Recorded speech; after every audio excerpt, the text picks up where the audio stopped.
literally everything we do is such a process, like from the start of the, you know, picking the song that we want to do, if it's a cover, and if it's an original, that's even worse because obviously we take way longer with them. Yeah. But the idea of going through and saying like, okay, we got this song, this is how we're going to express it. How do we take this and make it our own? And then we do that. And then we get to the point where it's, you know, everybody's going through their back and forth with remote studio setups. And then we take it and we get together to film it. And then after we film it, I have to come together and edit it. Then there's coming up with the album artwork. And then after I edit the main music video, I got to cut all the social clips out. So we have ones to post for socials. And then for, you know, for Reels and TikTok and YouTube Shorts. And it's just like, it's so much work that goes into just that amount of releases. And we could technically just do some covers and not do videos for them. But I think I like for the canvas sake, I like having that visual component on Spotify that we can have like clips from the music video are in that. But it's one of those things where it's like, I honestly feel like because we have so many there are so many covers we have in our back catalog of covers that we've started, like Nate and I, it's like, hey, let's try this one, or hey, let's do this one. Like we have a Deftones My Own Summer cover. Yeah, I've looked in the folder and there's ones in there that I didn't even know we had, and I'm going, holy shit! Like, why aren't we doing these? Yeah, well, at one point it was like, oh, we felt like we missed the window for getting a song out for something that would have like helped push our numbers when that song was still charting or pushing.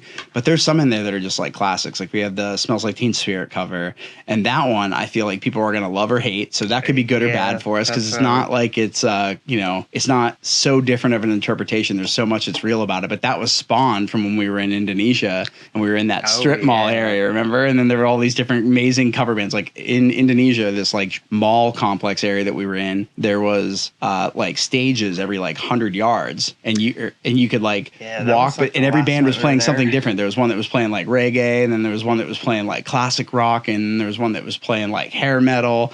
And the one that was like the classic rock stage, as soon as they started playing Smells Like Teen Spirit, like, I don't know, we all just got up out of our chairs and like went into the crowd and started like crowd surfing and just being ridiculous. That was so much fun. And we were like, it's so crazy that song has been out for, you know, close to 25 years. And we just didn't like, I don't think we ever could have fully appreciated it. It was big when it came out, and it's still so big. Like internationally, it's like you hear the intro to that song and everybody's just immediate. If you're into that song, if you're into that genre or that era of music, you're like, oh shit. And like everybody just went nuts. We were like, well, I mean, I think they've probably are considered or will be considered, at least I think in my opinion, we have bands that for like our generation are now like legacy bands like Zeppelin and Black Sabbath and, you know, those. And I think constantly about music that came out while we're growing up, and you look at those and go like, where are the legacy bands here? And well, they were also kind of like stoic and weird, right? Like Bush was always kind of like weird and standoffish in a way. So it's like they had their era in the late 90s, early 2000s, and then it's like, where did they go? Yeah. And meanwhile, like some of those songs were epic soundtracks all the way through my college years, and then like songs that I still like to revisit now.